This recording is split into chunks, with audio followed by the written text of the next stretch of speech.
Anda telah mengunduh podcast yang dipaparkan oleh Pendeta Dr. Erastus Sabdono ini dari truth.id/voice. Selamat mendengarkan podcast ini. Saudara-saudara yang terkasih dalam Tuhan, kebenaran hari ini berjudul Tiada Berhenti Berjuang. Tidak dapat disangkal bahwa Tuhan menghendaki anak-anaknya rela melepaskan apapun yang menjadi kesukaan dan kebanggaan demi memuaskan hatinya, ya. Jadi tidak dapat disangkal ya bahwa Tuhan menghendaki kita rela melepaskan apapun yang menjadi kesukaan dan kebanggaan kita demi memuaskan hati Tuhan.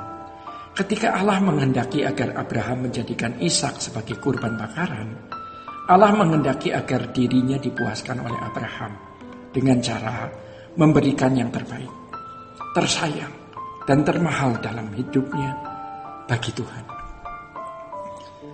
Saudara, dari apa yang tertulis dalam Alkitab ini, tampak sekali tidak ada keraguan dalam hati Abraham terhadap Allah yang memerintahkan dirinya untuk melakukan sesuatu yang benar-benar asing dan aneh. Perintah Allah itu aneh, sebab cara pengorbanan seperti itu biasa dilakukan oleh orang-orang Kanaan. Ya, maksudnya penurutan Abraham ini menunjukkan pandangannya bahwa Tuhan berhak menerima yang terbaik dari apa yang ada padanya, dari apa yang ada pada Abraham, dan memperlakukan dirinya sesuka-suka Tuhan tanpa mempedulikan perasaan dirinya. Dari hal ini tampak sekali bagaimana Abraham menempatkan diri secara benar di hadapan Allah, ya, yaitu dengan sikap yang percaya. Sikap ini adalah sikap yang luar biasa, ya.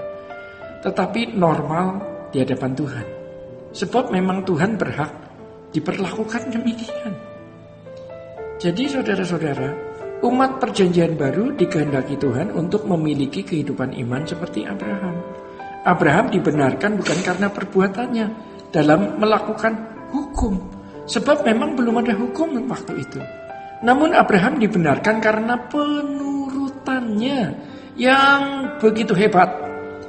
Penurutannya terbukti hingga kesediaan Abraham mengorbankan anak tunggal yang telah lama dinanti-nantikannya.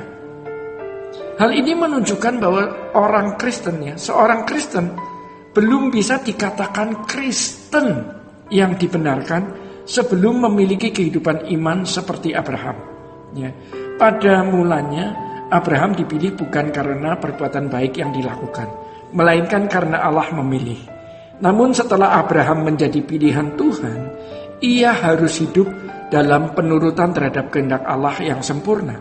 Pilihan Allah atas kehidupan orang-orang percaya tidak membawa orang percaya kepada seluruh pelabuhan di mana mereka bisa berhenti dari perjuangan. Maka dari itu, pilihan itu justru merupakan awal dari sebuah perjuangan untuk masuk jalan yang sempit. Saudara-saudara, orang percaya tidak dikehendaki Tuhan untuk melakukan hukum dan peraturan sehingga menyenangkan hati Tuhan. Ya. Tidak ada manusia yang dapat melakukan hukum dengan sempurna. Orang percaya telah menerima penebusan oleh darah Tuhan Yesus. Ketidaksanggupannya melakukan hukum telah diselesaikan oleh Tuhan Yesus. Namun, ini bukan berarti bahwa semua sudah beres dan orang Kristen tinggal berpangku tangan, menantikan hari kematiannya dan diperkenan masuk surga. Orang Kristen harus mulai berurusan dengan Tuhan secara pribadi dan memiliki kepercayaan yang mutlak dan total kepada Tuhan. Untuk ini, orang percaya harus bergumul.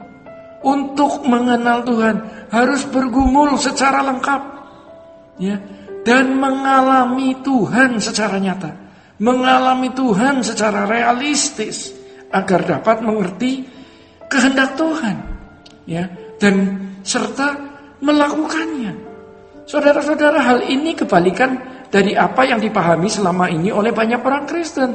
Seakan-akan dengan mempercayai secara nalar bahwa Tuhan Yesus adalah juru selamat, berarti seseorang sudah dibenarkan.